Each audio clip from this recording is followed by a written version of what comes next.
Oh, good afternoon and welcome to Full Time Reds with the LFC Daytrippers. I'm Gavin. With me, I have got Chris. Crystal Palace 1, Liverpool 3 from Selhurst Park today. Liverpool another 3 points. They cut the gap to Manchester City to 9 points with one game in hand, which hopefully, if they do that, they will be 6 points behind Manchester City. We're going to do about 20 minutes, if that's okay, in and out, and we will have the fat back forward and much more detailed look at this later on. But Chris, initial reactions. It's a 3-1 win. It wasn't the prettiest, I'm going to be honest with you, but it's a 3-1 win after being away at Arsenal on Thursday night. We have a little break to Cardiff now in the FA Cup, and you take them all day long.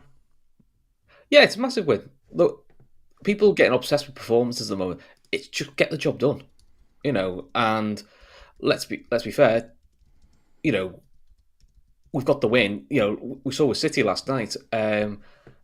They could easily have been 3-0 down before they got themselves equalised. The good thing for Liverpool, I thought, is it's a good test for you because now they've shown now again.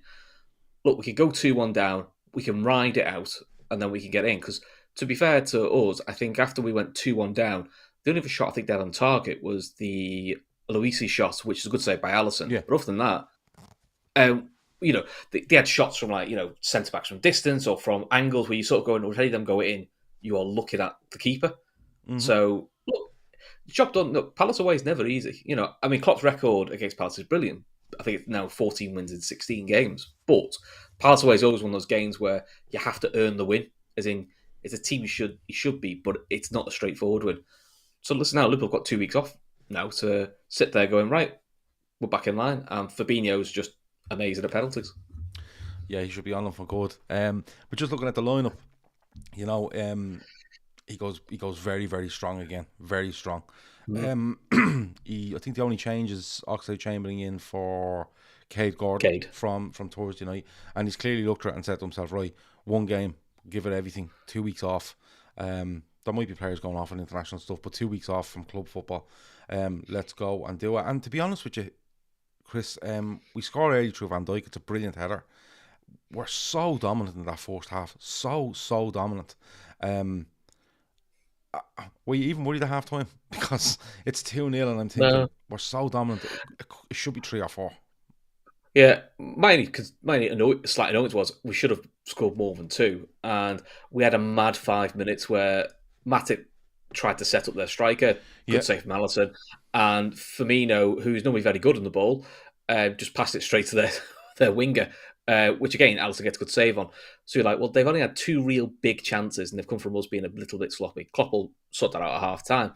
But let's give Palace some credit, and this is probably more credit to the manager that they've got now to the Muppet they had beforehand. Is the 2-0 down, and we've seen plenty of Palace sides when they go 2-0 down, that's it. They go, let's just make sure we don't get embarrassed. They carried on going. They've got exciting young players like Gallagher, Luisi, the lad who played centre forward, whose name escapes me because of an M. They just kept going, and they clearly went. It's almost like Thatcher said to him, "Listen, lads, the worst that could happen has happened. We're 2-0 down. Go at them, give them a go." And to be fair to them, that's what they did. I think the way they put their team out showed me that they were trying to stay in the game for probably 65, 70 because they had got Eze on the bench, they had Benteke on the bench, they had Ayew on the bench. Ayew, the other guy to come on. And I was actually looking at it going, when I seen the lineup, I was a bit surprised by it, but I thought to myself, no, if they stay in this for 70 after Liverpool playing on Thursday night in what was a tough game at Arsenal, they would throw these 3 boys on and see what they could get over for 20 minutes.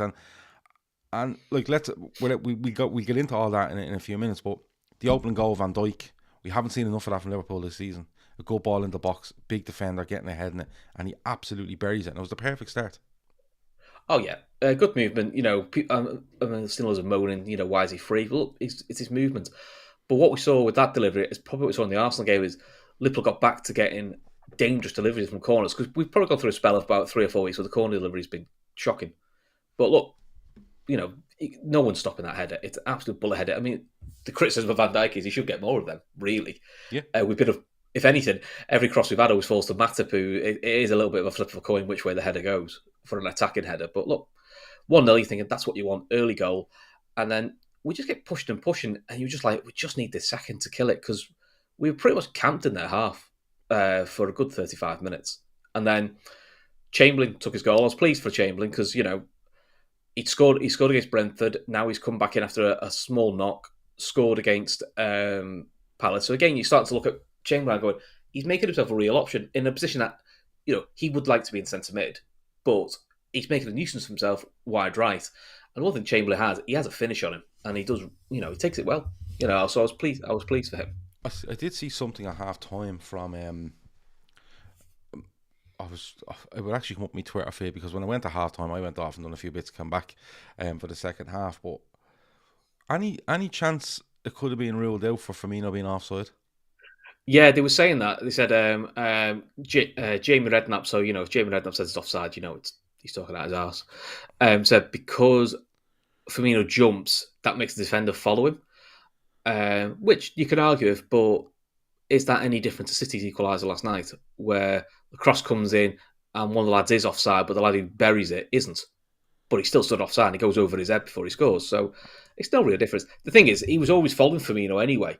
Mitchell has no idea that Chamberlain's behind him. That's the thing that probably why VAR doesn't really like. It's not like he follows Chamberlain and goes, oh shit, and runs to the middle. He has only eyes for Firmino. Yeah. So that's his man to mark. So basically, whoever is the wide player has lost his marker. So that's what we were talking about. They didn't moan too much about it. And then we had the we had a mad few minutes where you realise why you have a keeper of Alisson Becker's quality, because he made two really top saves. He does make two really top saves, and in our WhatsApp group they were talking about when it goes 2-0, and in fairness, like, it's a bullet header from Van Dijk and it's a really good finish from Oxlade-Chamberlain. The defender does follow Firmino in there, but I don't know why Firmino's jumping. He's nowhere close to even getting it. I don't even know if Firmino knows there's someone behind him. I think that's why he might be jumping. But I think so. Chests it down well. It's a really good finish. I'm delighted for him because we've seen him get a couple of goals recently. At home to Brentford, he gets one in the League Cup against Leicester. He scores against today, and we thought I was a bit of bad luck last week getting that injury, but he missed the Arsenal game. He comes back again today and he scores, and this is what we've been crying out for from players, that when they're needed and they come in, they perform. A, they're there, and B, they perform. And to see him doing that was really, really good. But you're right, we went through. Sorry, just going back to it, the WhatsApp group I'm in with the lads, they were saying, right, 2-0, you need to manage this now. Even though it's only 20 odd minutes in, or whatever it was when Chamberlain scores. It's 29, was it 20, whatever it was. The lads are all shouting, like, just manage it. And Liverpool seem to go into this thing, and it's not like a once off, Chris. They go into this thing where they stop managing the game and they start doing things that are just a bit mad, and they're giving Palace some encouragement, because if they manage that game really well till the end of the first half, even if you're only 2-0 and you come out second half, they're going, these are managing this brilliant. They're not giving it away. They're not giving us a sniff. But we did give them a chance. We did give them a couple of chances, Chris, and that rolled on into the second half then. It's almost like it gets too easy, which I think City probably 3 or 4 years ago had a similar issue. It's almost like when it gets too easy, they just... 32 minutes, sorry. Yeah, they sort of 29. They sort of step off a little bit more than you expect them to, and try things a little bit sloppy. They probably just need to find that half space between the full intensity that we have for 32, 35 minutes, and we probably dropped a couple of levels lower than we should have done. But look, it's a new way, it's a different way. I mean, again, I thought first half, up until about 35, 40 minutes, midfield balance again looks really good, which is you have two lads who are holding and one who's a bit flary, and it's Henderson and Jones taking the time, being a bit more of the aggressor. I mean, Henderson probably was a bit more aggressive going forward than Jones, but Jones' game was generally good on the ball. I think he only got caught once. I think he's trying to do his Gino Ronaldo version by sticking his arse out. I think he needs to work on getting a bigger arse to do that. But I think Jones again looked a good player. Yeah, no, they did look good. But what I'm saying is, and it might get too easy, and I get that. But that's where on the pitch you need the likes of Van Dijk, Matip to a certain extent, definitely Fabinho, definitely Henderson, and even Firmino. Turning around going, right, that stops. You do it once, that stops. Stop doing that. Just keep doing what you're doing, because they can't get near you. I'm not only are we trying stuff and being a bit like it's too easy, I'd be okay with that if it was in the final third. where he tried something and it didn't come off. It's at the back. But we're trying it at the back and we're trying it in deep in midfield. And look, I'm delighted with the 3 points. Don't get me wrong. I'm all about results at this stage. Just keep plowing results in. I don't give a fuck if it's 1-0 every week and it's a dodgy penalty. Because I'm like, in my head, the league is back on. I'm shouting it out there. It's back on, right? But what I'm saying is, don't do it in that area. You never do it in that area when you're 0-0. Why are you doing that 2-0? That'd be my and look, it's okay to turn around and say he done this wrong and he done that wrong. You know, the sort of way. It's okay to do that and still be delighted with 3 points. But my thing is, and I agree with you, sometimes it looks too easy and they take their eye off the ball a bit. Take your eye off the ball 20 yards from their goal, not 30 from ours. And that'd be my only kind of criticism, because it gives them some hope, even if they don't score from it. Because Chris, let's be honest, you're right. Palace are 2-0 down under normal circumstances. If we'd have controlled that. Roy Hodgson would have thrown on another 2 centre backs and go, look, lads, we're making sure this stays 2-0. Yeah, that's just how he manages. Exactly, that's his way. In fairness to Vieira, the biggest criticism of Vieira has actually been sometimes is maybe he's gone for a win too much, because there's quite a few games they've drawn that they should have won. Yeah. You know, so I think Vieira, to give him credit, I worried when he moved to Palace because I thought this is going to be another De Boer situation where it's not going to go right in 3 games and they're going to bin him off, because that's what Palace have done. We've seen that in the past. They've stuck with him and he's now got a young, exciting squad. I think the best thing that happened is because Roy Hodgson left and he let the squad get so old, they had to bring in new talent. And because it's a new manager, he's brought in a lot more youth and pace and clever. I mean, Gallagher, you know, it's so annoying that he's connected to Chelsea, because if he wasn't on loan from Chelsea, you'd be putting a bid in for him, because he's brilliant. He's a really good young talent. Yeah. And that's what you want. I mean, the centre back they've sold to Palace, is it Gaeta? I've definitely bastardised it. Again, brilliant. You can see why he's probably not quite ready for Chelsea, but really good. Exactly. You know, Eze, you know, has come back really well when he came off the bench, but he's come back really well from a torn Achilles, which is a horrendous injury. Palace just look a nightmare. I think getting 2 wins against Palace, fair play, because I think Palace will give a lot of teams problems. We've seen they've beaten Tottenham at their place, they've beaten City at City. So, you know, this is no mug. You know, and I think people just expect it. So expect it to be a bit too easy sometimes. I mean, look, you and me talked about. We saw a lot of chat on social media, a lot of chats in our WhatsApp groups about their goal. It's that high line again, you know, and I think it's a lot influenced by Jamie Carragher going, because he hates high lines and just says, you know, you've got to drop. That goal came from the simple fact is Van Dijk has no idea what's behind him because Robson's not told him. And it's a simple fact of a look over. Because if he looks over, he moves into a position that, because 2 minutes later, the same thing happens again and Van Dijk intercepts it because he knows where he's supposed to be.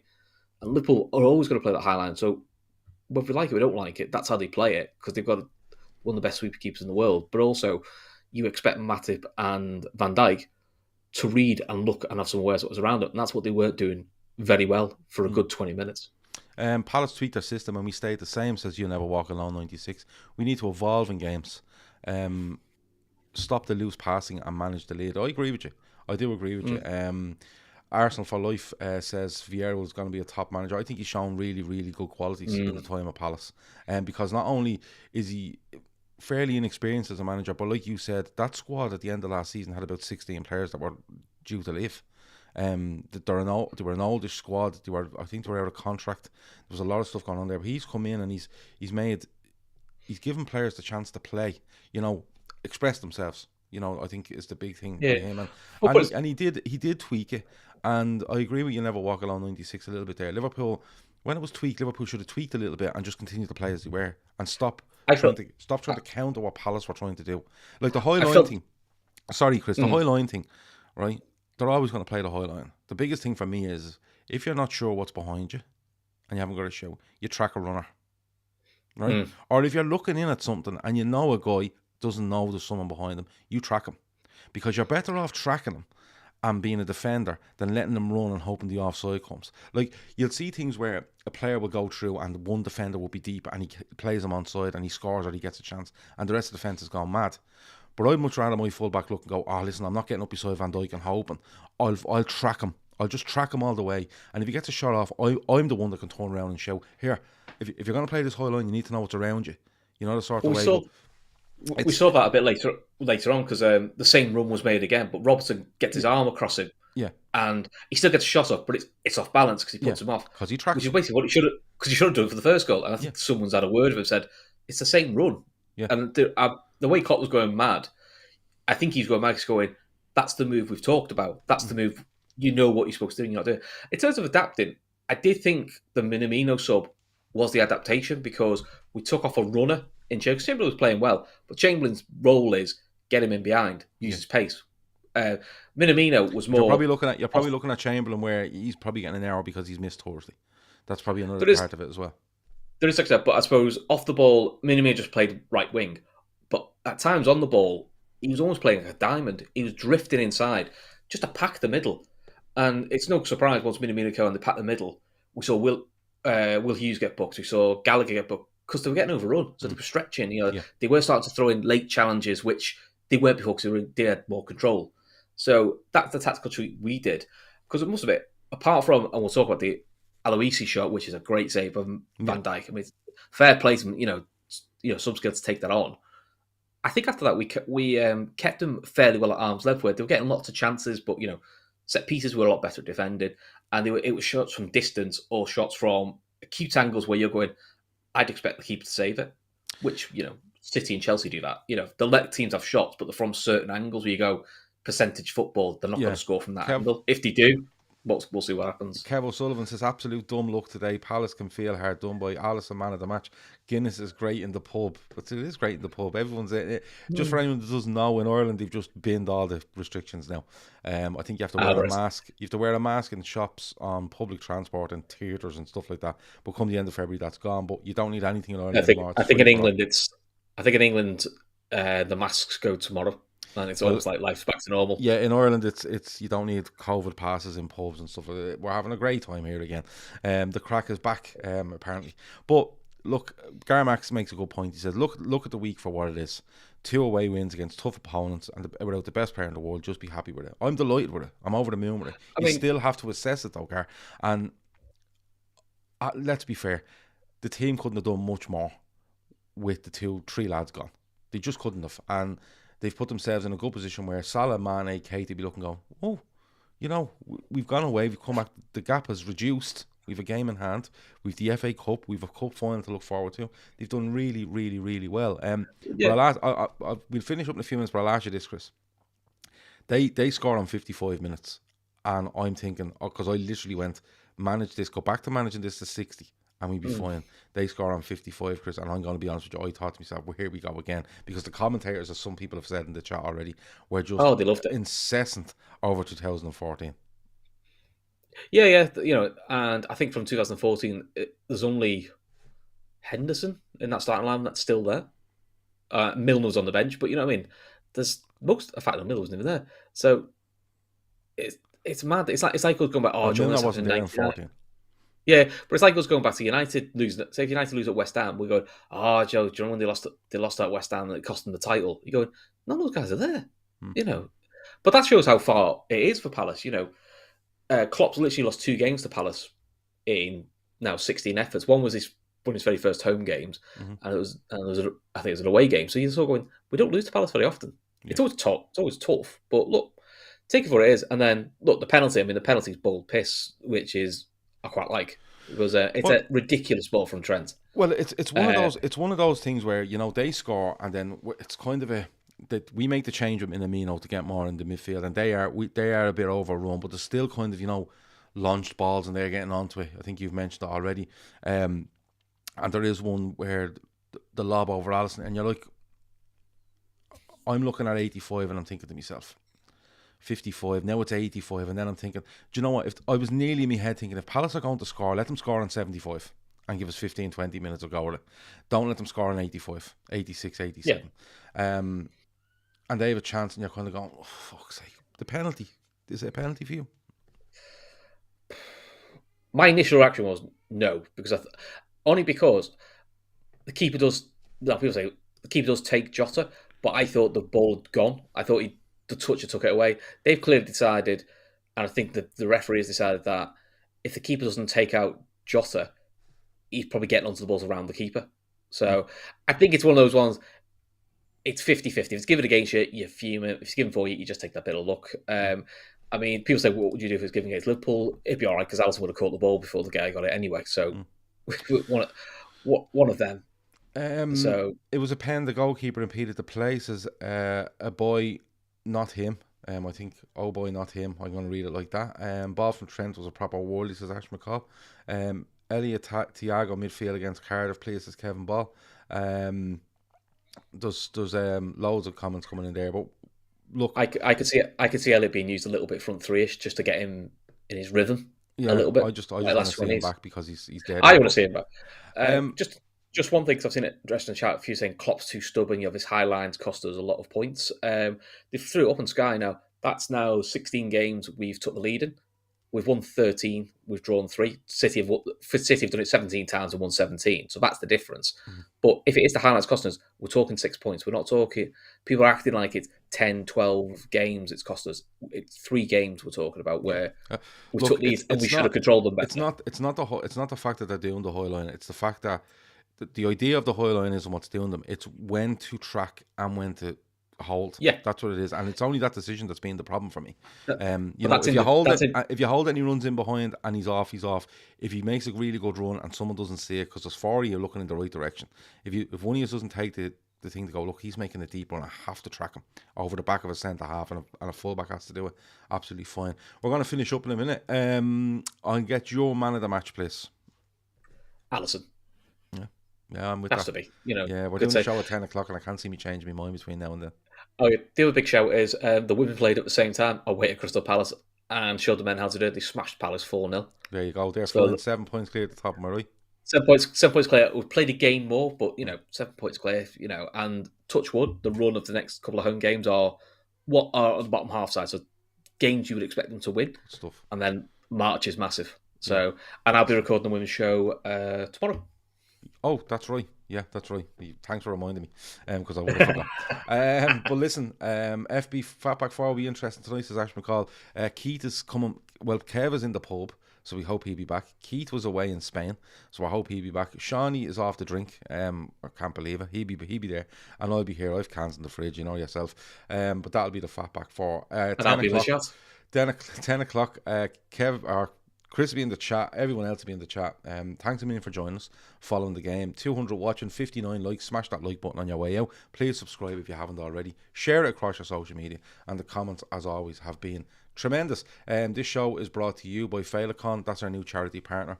Go and check out in the show description their website for details on them. The link to donate to them, and you can do it as well on lfcdt.com. That has been it. We'll talk to you soon. Over and out.